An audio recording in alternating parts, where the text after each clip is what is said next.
Welcome to Journey to Esquire, the podcast. I'm Jocelyn Hardrick, founder and president of Diversity Access Pipeline, Inc., the company behind this podcast and other great programs, like Journey to Esquire Scholarship and Leadership Program, which provides $2,000 cash scholarships to third-year law students and internships to second-year law students, along with leadership training and mentors.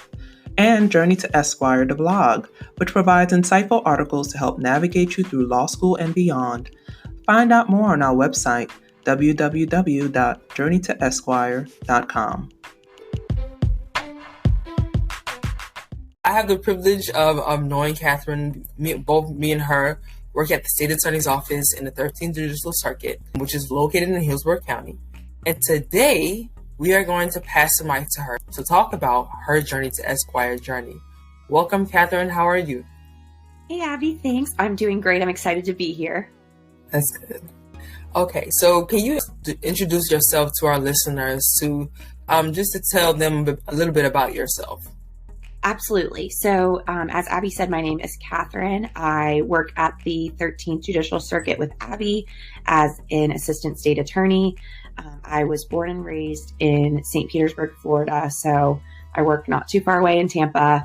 And I started out in the county court misdemeanor division. Then I did some domestic violence work in county court, and now I'm in juvenile with Abby. Well, thank you for that introduction.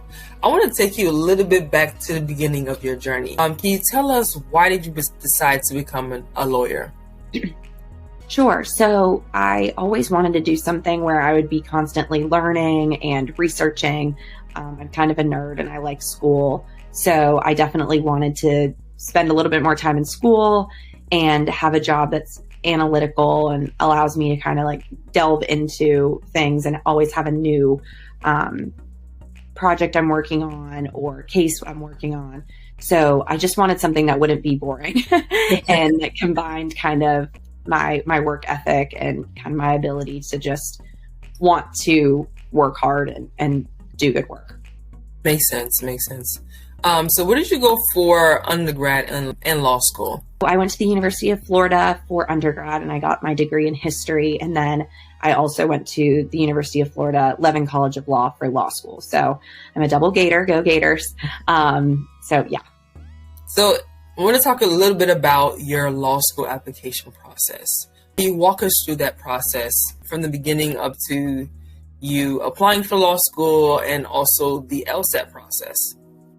Sure. I started thinking about, going to law school in college. And my junior year, I started taking an LSAT course to kind of start studying and prepare myself. And I realized that was just a lot for me to kind of try to do while I was still in school. So I ended up graduating. I took a year off and I just tutored at a local community college. And I studied for the LSAT during that time period. So I felt like I needed to have more focus than worrying about college classes and graduating. So I did that. And I knew pretty much, I kind of singled it down to a few schools that I wanted to go to or apply for. And so I ended up taking the LSAT 3 times. One of the first times I took it, there was like a hurricane coming in. So it was kind of a little bit crazy. I'm sure you kind of know. And so then when I took it the 3rd time, I felt good about my score and I just kind of updated my application at the schools I had applied to. And then slowly started receiving acceptances or wait lists or whatever and kind of went from there. Okay. And did you enjoy your process of law school? That's a loaded question. I did. It was definitely very difficult. I'm sure you may have felt the same way, but when I first started, it was so difficult and I couldn't really wrap my head around what I was learning yet. I was just really just so confused about what was going on. And of course, imposter syndrome is a very real thing. So I think in the beginning, I got kind of dejected because I was like, I'm not doing that well in school. I'm not really enjoying this. What if I don't even like being a lawyer? But after my 1L year, getting to pick classes, my 2L year really helped because, you could kind of pick things that you're more interested in. And then go figure, by the last year, I kind of got the hang of it and liked it more. But it took a while. Yeah, that's usually what happens. I had the same experience where that first year is rough because, they say that, coming into your first year, it's like you're starting all over. Reading is different. Writing is different. Totally. Everything is different. So, it's definitely a journey, to say the least. It's a total journey. Definitely a journey. So it is. And learning, how you study best. And I don't know, it was difficult. I feel like I'm a pretty friendly person, and it was very competitive. And so I think that was difficult for me to kind of grasp as well, because I'm all about let's sit down and learn this together and be collaborative. But, it was just a little bit of a culture shock in that way. Yeah, I think it was just a small tip of what we would see in the real world of law. Agreed. Yes, that's so true. That's very true. I was like, wow, I'm going to be practicing with people like this, so I need to learn how to cope with that. Yeah. So I want to talk a little bit about your bar exam process. Did you take the bar exam right after law school? I did. Okay. In terms of that process, looking back, do you have any tips that you can give people who are going through that process? Totally. So I think for me, what was the most important was just having a structured schedule. I basically treated it like an 8-to-5 job. So I'd wake up, eat breakfast, work out maybe, and then I would just go to the library or go somewhere and study for, the whole day basically. Mm-hmm. And then that kind of allowed me to have my sanity at night. I would always be done by 5:30 or so. Yeah. And I made sure to give myself a weekend day, one day of the weekend at least, to do nothing, which I think was very helpful for me. It might not work for everyone, but I just needed to know that my brain can rest and I can still pass and be okay.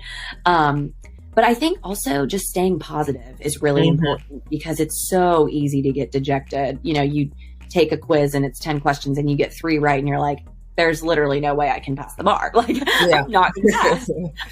So staying positive and just reaffirming that you will pass, you're going to pass.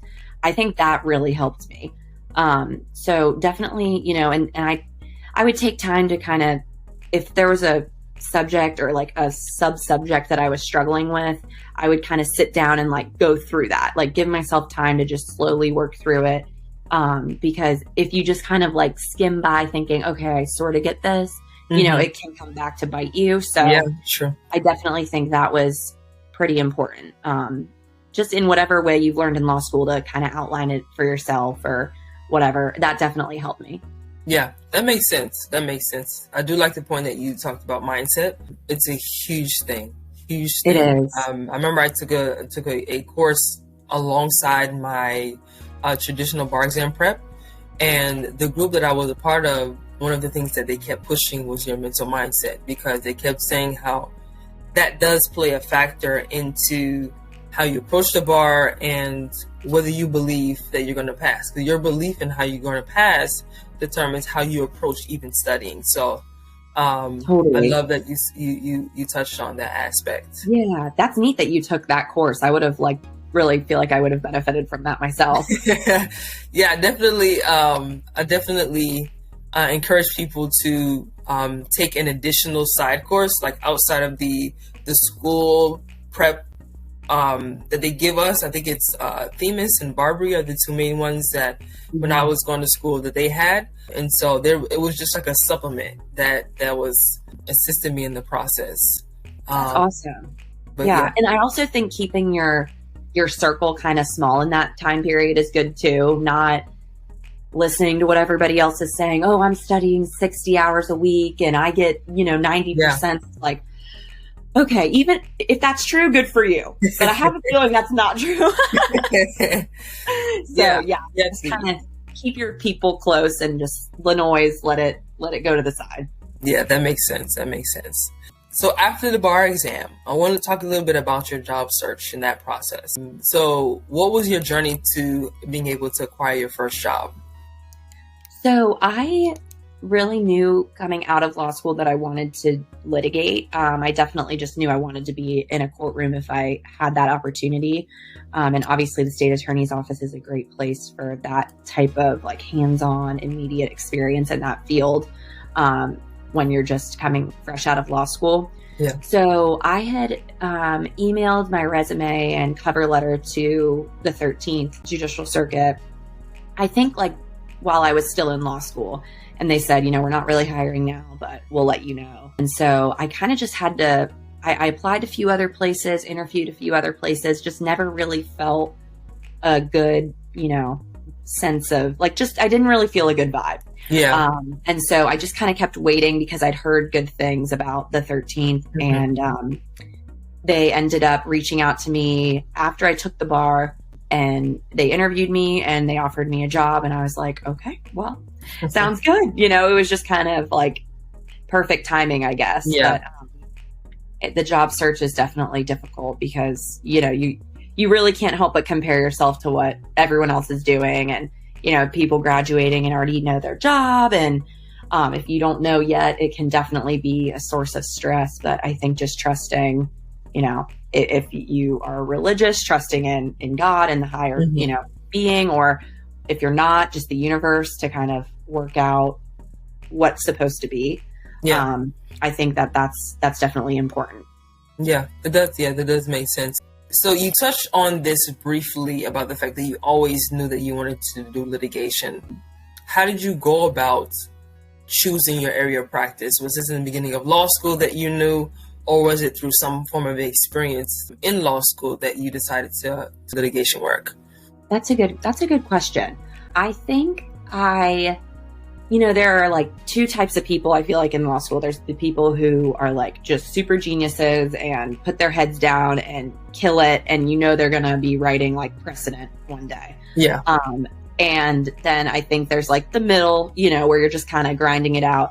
And then people who just are kind of like the more people of law school that are like, they want to talk and they want to like flesh things out and have arguments.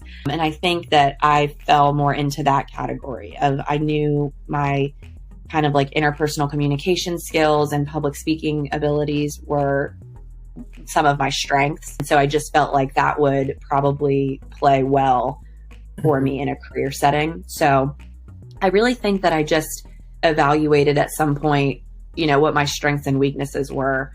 And I also did moot court in my second and third years. And so that was another thing of just getting in front of people. And I was like, this is fun. Like, I like this, you know? So I think just self-evaluation and just also taking different classes and seeing what suits your skill set mostly. Yeah. And did you choose criminal law because of the fact that it's litigation heavy? I did. Okay. I did. Mm-hmm. I definitely did. You know, I think criminal law is interesting, but I just like I really like the trial experience of it all too. I think that kind of outweighs, for me, my interest in criminal law. Thank you.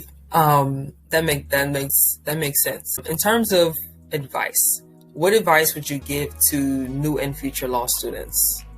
I think for future law students, I would just say, you know, definitely consider what you're getting yourself into, you know, and make sure that it's something you want to do. Not to say like, don't do it, but I think it's just important to sit and think like, all right, why do I want to do this? And, you know, am I going to be happy doing this? Yeah. And then I think for new, you know, law students, just kind of what I touched on earlier, just making sure that you're kind of like doing self-checks and evaluating along the way. Like, what do I like? What do I not like? You know, because I took a class that I hated the subject matter, but I got an A.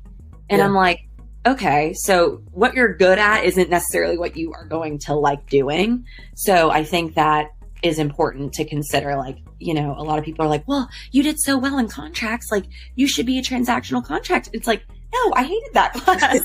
Absolutely not. So I think just like being human through it all and remembering that, like, you know, your grades are one thing, what a career counselor tells you is one thing, but like you have to know, you know yourself best. Yeah. Yeah. And I think just once you're kind of in it, just knowing that like you can't be afraid to make a change or see your path go a little differently than you expected. Like you kind of just have to be a little flexible, I think. I'd say that's probably my best advice. Yeah, that makes a lot of sense because law is a huge world. It is. And a lot of times there are a lot of stories with people where they come in thinking they're going to like one thing and completely like something completely different. And that's the beauty about law school, is that it gives you the opportunity to expose you to different types of laws and things like that, so that you'll be able to really be able to evaluate, okay, what is it that I want to do long term? Absolutely. And yeah, you definitely, I do love your advice about just finding out whether this is something that you want to do, because I don't think people really know sometimes going into this what this is going to take. Right. It's not until I was in that process that I was like, oh my goodness, this is a lot. This is expensive. Like there's so many factors that we consider. So and go ahead. Yeah, to touch on both of the things that you just said, I think it's just, that's one thing that's good about the law, is that there are so many things to do. Like I remember at my orientation in law school, I went up to one of the professors and I was like, this is probably a really stupid question, but like, is law like being a doctor where you like have to do radiology or you have to do cardiology? Like you have a specialty? They're like, no, like you can be good at something and get more experience in something, but nothing's stopping you from popping around. Yeah. And that was something that definitely appealed to me, because I was like, oh, that's cool. Like if I don't like something, I can try something new. But yeah, it's definitely an interesting profession. And I think thinking about it, because, like I hate when people are like, don't do it, don't go to law school. Because I'm like, I get it, but it's also like, there are good things about it, and I think like one of the girls that we work with who is a legal assistant, she's thinking about going to law school. And so many people have been like, don't do it. I'm like, just really think about it. I'm not saying don't do it, but it's just a different kind of, it's a grind, Yeah. I think we all go through that process of people telling us not to go to law school, because I went through the exact same thing. Yes, same. And I think, here's my thing on that. I think it's a situation that if you're deterred by people telling you not to go to law school, I don't think law school is for you. That's true. That's a very good point. Yeah. Right. If you're like, should I do it? It's like, you probably shouldn't. Yeah. Because it's going to be, you really have to evaluate, is this worth it? Right. Because of everything that it comes with, you have to evaluate, is this worth it? Totally. And I would say, as you said, there's pros and cons to the law school journey, but being on the other side of this, especially practicing criminal law, it's so much fun. It's so fun. You're right. It is very fun. And I mean, I remember like that first rush of when I started doing real stuff, and I'm like, this is so cool. Like, this is so cool, and I think you just, you get not jaded, but over time it kind of loses some of its sparkle. But if you think like, wow, this is really awesome what I'm doing. Yeah. It's like, not everyone gets to do that. Like, it really is a privilege to do what we do. Definitely. Okay, so this is the last question. We got to wrap up very soon. Okay. But what is something that people will be surprised to know about you? Ooh, this is funny, because whenever I've like picked juries in the past, I always tell people, I'm like, this is going to feel like when people ask you for a fun fact about yourself and you have one. Like, I never have a good fun fact, and somebody always has like, oh, I'm a triplet, or like, oh, I've been on every continent. I'm like, I don't have anything fun. But I would say one thing that's kind of funny, just seeing as I'm a lawyer, is I really love math. When I took that year off, I tutored math, like algebra to calculus. And I don't know why I decided to just not do anything at all with math for my career. Yeah. But I like it. It's still fun to me. Like, whenever there's a math problem, I'm like, oh, I can do this. So yeah, I think that's kind of a random fact. That is definitely interesting. Seeing that law is just, unless you work in banking and finance, it's just so far apart. Yeah. When we did the damages lecture in torts, I was like all over it. I'm like, I got this. I'm like, you just do this, you divide by this. Well, yes, thank you so much. We definitely appreciate you coming on to talk about your journey to Esquire. Thanks for tuning in to another great episode of Journey to Esquire, the podcast. Support, share, subscribe. And for more, visit www.journeytoesquire.com.